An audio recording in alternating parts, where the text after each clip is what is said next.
Hi friends, ಎಲ್ಲರಿಗೂ ಸುಸ್ವಾಗತ. ಇವತ್ತು ನಾನು ಬನ್ಸಿ ರವೆಯಲ್ಲಿ ತರಕಾರಿ ಹಾಕಿಬಿಟ್ಟು ಉಪ್ಪಿಟ್ಟು ಮಾಡ್ತಾಯಿದ್ದೀನಿ. ಬನ್ನಿ ಆ ರೆಸಿಪಿ ಹೇಗಿದೆ ಅಂತೇಳಿ ನೋಡೋಣ.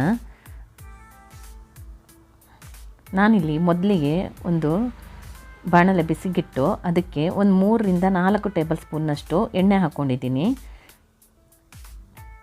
ಈಗ ಇದಕ್ಕೆ 1 ಟೇಬಲ್ ಸ್ಪೂನ್ನಷ್ಟು ಕಡಲೆಬೇಳೆ ಹಾಕ್ಕೊಳ್ಳೋಣ. ನಂತರ 1 ಸ್ಪೂನಷ್ಟು ಉದ್ದಿನಬೇಳೆ, ಒಂದು ಅರ್ಧ ಟೀ ಸ್ಪೂನಷ್ಟು ಸಾಸಿವೆ ಹಾಕೋತಾ ಇದ್ದೀನಿ. ಇದಿಷ್ಟು ಸ್ವಲ್ಪ ಕಡಲೆಬೇಳೆ ಸ್ವಲ್ಪ ಕಲ್ಲರ್ ಬರೋವರೆಗೂ ಇದನ್ನು ಹುರ್ಕೊಳ್ಳೋಣ. ನಂತರ ಇದಕ್ಕೆ ಒಂದು ಈರುಳ್ಳಿ, ದೊಡ್ಡದಾಗಿರೋ 1 ಈರುಳ್ಳಿ ಕಟ್ ಮಾಡಿ ಹಾಕೋತಾ ಇದ್ದೀನಿ. ಚಿಕ್ಕದಾಗಿದ್ದರೆ 2 ಹಾಕ್ಕೊಳ್ಳಿ. ಹಾಕ್ಕೊಂಡು ಇದನ್ನು ಚೆನ್ನಾಗಿ ಫ್ರೈ ಮಾಡ್ಕೊಳ್ಳೋಣ. ಸ್ವಲ್ಪ 1-2 ನಿಮಿಷ ಫ್ರೈ ಮಾಡಿಕೊಂಡ್ರೆ ಸಾಕು. ಈಗ ಇದಕ್ಕೆ ಒಂದು 4ರಿಂದ 5 ಹಸಿಮೆಣಸಿನ್ಕಾಯಿ, ಹಾಗೆ ಅರ್ಧ ಇಂಚಷ್ಟು ಶುಂಠಿ ಕಟ್ ಮಾಡಿ ಹಾಕೋತಾ ಇದ್ದೀನಿ. ಇದನ್ನು ಚೆನ್ನಾಗಿ ಫ್ರೈ ಮಾಡ್ಕೊಳ್ಳೋಣ. ಈಗ ಇದಕ್ಕೆ ಕರಿಬೇವು ಹಾಕೋತಾ ಇದ್ದೀನಿ. 2 ಕಡ್ಡಿಯಷ್ಟು ಕರಿಬೇವು ಹಾಕ್ಕೊಳ್ಳೋಣ.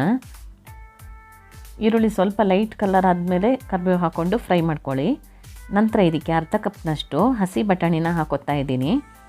ಹಾಗೆ ಅರ್ಧ ಕಪ್ನಷ್ಟು, ಒಂದು 1/4 ಕಪ್ನಷ್ಟು ಹುರುಳಿಕಾಯಿ, ಹಾಗೆ 1/4 ಕಪ್ನಷ್ಟು ಕ್ಯಾರೆಟ್ ಹಾಕೋತಾ ಇದ್ದೀನಿ. 1 ಹಾಕ್ಕೊಳ್ಳಿ ಕ್ಯಾರೆಟು. ಇದಿಷ್ಟು ಚೆನ್ನಾಗಿ ಫ್ರೈ ಮಾಡ್ಕೋಬೇಕು. ಒಂದು 5ರಿಂದ 6 ನಿಮಿಷ ಚೆನ್ನಾಗಿ ಫ್ರೈ ಮಾಡ್ಕೊಳ್ಳಿ. ನೀರು ಹಾಕಲಿಕ್ಕಿಲ್ಲ, ಎಣ್ಣೆಲ್ಲ ಇದನ್ನು ಫ್ರೈ ಮಾಡ್ಕೋಬೇಕು. ನಂತರ ಇದಕ್ಕೆ 1 ಕಪ್ನಷ್ಟು ಬನ್ಸಿ ರವೆ ಹಾಕೋತಾ ಇದ್ದೀನಿ. ನಾನು ಇದನ್ನು ಮೊದಲೇ ಹುರಿದಿಟ್ಟಿಲ್ಲ, ಈಗಲೇ ಹುರ್ಕೋತಾ ಇದ್ದೀನಿ. ಒಂದು 5 ನಿಮಿಷ ಚೆನ್ನಾಗಿ ಇದನ್ನು ಹುರ್ಕೊಳ್ಳೋಣ ಎಣ್ಣೆ ಮತ್ತು ತರಕಾರಿ ಜೊತೆ. ಈಗ ಇದಕ್ಕೆ ನಾನು 2 ಕಟ್ ಮಾಡಿರೋಂಥ ಟೊಮೊಟೊನ ಹಾಕೋತಾ ಇದ್ದೀನಿ. ನಾನಿಲ್ಲಿ ಆ್ಯಪಲ್ ಟೊಮೊಟೊನೇ ಹಾಕೋತಾ ಇದ್ದೀನಿ. ಚೆನ್ನಾಗಿ ಇದನ್ನು ಇದ್ರ ಜೊತೆನೇ ಫ್ರೈ ಮಾಡ್ಕೊಳ್ಳೋಣ.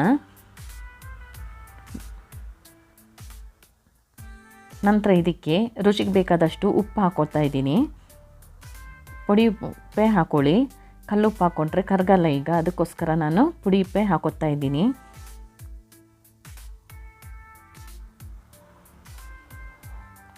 ಈಗ ಉಪ್ಪು ಹಾಕ್ಕೊಂಡು ಚೆನ್ನಾಗಿ ಒಂದು ಸಲ ಮಿಕ್ಸ್ ಮಾಡ್ಕೊಳ್ಳೋಣ.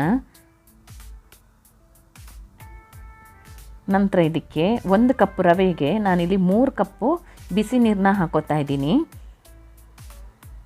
ಬಿಸಿ ನೀರು ಹಾಕ್ಕೊಂಡು ಚೆನ್ನಾಗಿ ಒಂದು ಸಲ ಮಿಕ್ಸ್ ಮಾಡಿ, ನಂತರ ಇದಕ್ಕೆ ಒಂದು ಅರ್ಧ ಕಪ್ನಷ್ಟು ತೆಂಗಿನ ತುರಿನ, ಹಸಿ ತೆಂಗಿನ ತುರಿನ ಹಾಕೋತಾ ಇದ್ದೀನಿ. ಹಾಕ್ಕೊಂಡು ಚೆನ್ನಾಗಿ ಮಿಕ್ಸ್ ಮಾಡ್ಕೊಳ್ಳಿ. ಮಿಕ್ಸ್ ಮಾಡಿಕೊಂಡು ಒಂದು ಮುಚ್ಚಳ ಮುಚ್ಚಿ ಒಂದು 5ರಿಂದ 10 ನಿಮಿಷ ನೀವು ಇದನ್ನು ಮುಚ್ಚಿ ನಿಧಾನ ಉರಿಯಲ್ಲಿ ಬೇಯೋದಕ್ಕೆ ಬಿಡೋಣ.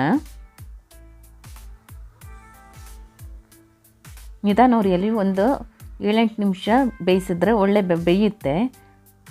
ನಂತರ ಇದಕ್ಕೆ ನಾನು ಕಟ್ ಮಾಡಿರೋವಂಥ ಕೊತ್ತಂಬರಿ ಸೊಪ್ಪು ಮತ್ತು ಒಂದು ಅರ್ಧ ಲಿಂಬೆಹಣ್ಣನ್ನು ಹಾಕೋತಾ ಇದ್ದೀನಿ.